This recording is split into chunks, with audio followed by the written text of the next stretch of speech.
तो गुरु मैंने देखा एक ऐसी हॉरर मूवी जिसको देखने के लिए पूरा थिएटर हाउसफुल था भाई। सेम टाइम पे बागी 4 चल रहा है, लेकिन उस टाइम पे उस पिक्चर के लिए पूरा थिएटर जहां पे खाली था, लेकिन मैंने जो फिल्म देखा उसके लिए पूरा हाउसफुल था theatre. And yes, I am talking about the Conjuring 4, जिसका ऑफिशियल टाइटल है द कंजूरिंग लास्ट राइट्स। तो आइए बातें करते हैं मूवी कैसी है। तो कंजूरिंग का थर्ड पार्ट आया था 2021 में, और उसके 5 साल बाद आया द कंजूरिंग 4। तो कंजूरिंग सीरीज का 2 मेन कैरेक्टर है जिनका नाम है एडी एंड लॉरेंस वारेन, जो कि पैरानॉर्मल इन्वेस्टिगेटर है। लोगों से अपने भूतिया केस लेता है, उनकी फैमिली में जाके उस भूतिया केस को सॉल्व करके अपने वापस आ जाती है, और इसी बीच उन दोनों का भूतिया के साथ लफड़ा वगैरह होगा जो कि पिक्चर के अंदर दिखाया जाएगा। एंड एट द लास्ट वो दोनों बच जाएगा, भूत से बच जाएगा। तो इस बार एडी एंड लॉरेंस के पास आया है पेंसिल्वेनिया से एक नया भूतिया केस, लेकिन इस बार लॉरेंस और एडी ने केस लेना छोड़ दिया। लेकिन उनके साथ कुछ ऐसा हो जाएगा कि वो दोनों मजबूर हो जाएगा इस केस को सॉल्व करने के लिए। तो एडी और लॉरेंस को छोड़ के पिक्चर के अंदर जितने सारे कैरेक्टर को दिखाया गया वो न्यू कैरेक्टर है। और हाँ, मैं एक बात क्लियर कर देता हूँ कि क्या कंजूरिंग 4 देखने से पहले इसका पिछले 2-3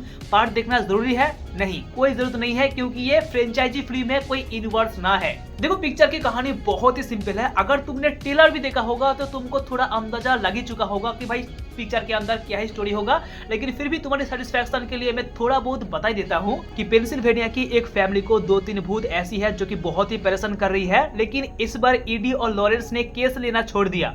तो इसी बीच ईडी और लॉरेंस का 1964 वाला कहानी दिखाया जाएगा, जब लॉरेंस प्रेग्नेंट थी। लेकिन उस सिचुएशन में भी लॉरेंस ने एक केस को सॉल्व करने के लिए एक फैमिली में गया था, और उस फैमिली में था एक भूतिया आईना, और लॉरेंस गलती से उस आईने को छू देता है, और तभी से उनके पेट में जो बच्ची है उस बच्चे के पीछे पड़ जाता है एक खतरनाक डेविल। तो उसके बाद लॉरेंस की एक बेटी होगा जिसका नाम होगा जूडी। लेकिन जूडी को कभी कभार हॉरर वाला फील आता है, भूत अपने नजर में आता है, लेकिन फिर भी उसकी माँ जो लॉरेंस थी उसको अब थोड़ा हिम्मत देता है कि अक्कड़ बक्कड़ बम्बे बो, तुम मेरे सामने नहीं हो। और देखो, फिल्म के अंदर 2 फैमिली को दिखाया गया है, जहाँ पे एक तरफ ईडी और लॉरेंस की फैमिली और दूसरी तरफ जैक की फैमिली, और दोनों फैमिली की टाइमलाइन को बिल्कुल पैरेलल, बिल्कुल सेम टाइमलाइन पे दिखाया गया है। और दोनों फैमिली के बीच क्या कनेक्शन है, और एट द लास्ट में दोनों फैमिली एक साथ में आ जाएगा, और दोनों फैमिली के साथ भूतिया का क्या कनेक्शन है तुम पिक्चर देखो, और जो आईने को दिखाया गया है उस आईने का क्या कनेक्शन है तुम फिल्म देखो, तुम्हें समझ में आ ही जाएगा।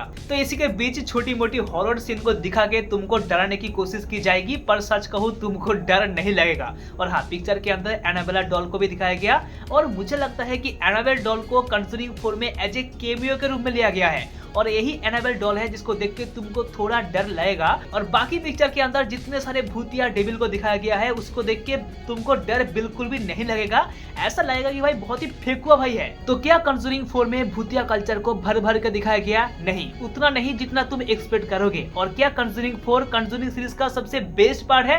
नहीं, कंजूरिंग सीरीज का सबसे बेस्ट पार्ट है द कंजूरिंग 2, और कंजूरिंग 4 मुझे उतना जमा नहीं। मेरे को लगा था कि शायद मूवी का क्लाइमेक्स सीन कुछ बेटर होगा, कुछ बेहतर दिखा जाएगा, जिसको देख के एट लास्ट मैं डर जाऊं, बट क्लाइमेक्स ने धोखा दे दिया। भैंचो, तुमको पता नहीं चलेगा कि क्लाइमेक्स में भूतिया कहानी कब खत्म हो गया। एंड सबसे लास्ट, क्या कंजूरिंग 5 आएगा? देखो, मेरे को नहीं पता इसका आंसर, क्योंकि एडी और लॉरेंस ने केस लेना छोड़ दिया, एंड उसकी बेटी जो है शायद वो कोई नया केस को लेके कंजूरिंग सीरीज को आगे बढ़ा सकता है, बट अभी तो कोई इन्फॉर्मेशन नहीं है कि कंजूरिंग का अगले पार्ट आएगा कि नहीं। लेकिन गुरु जो भी है, मैंने कंजूरिंग 4 को IMDb पे 10 में से 5.5 रेटिंग दिया, क्योंकि मुझे कंजूरिंग 4 उतना हजम नहीं हुआ, डाइजेस्ट नहीं हुआ। बाकी यार, ये वीडियो यहाँ तक, मिलूंगा फिर से नेक्स्ट वीडियो में, एंड तब तक देखते रहना पॉप कल्चर विद संदीप।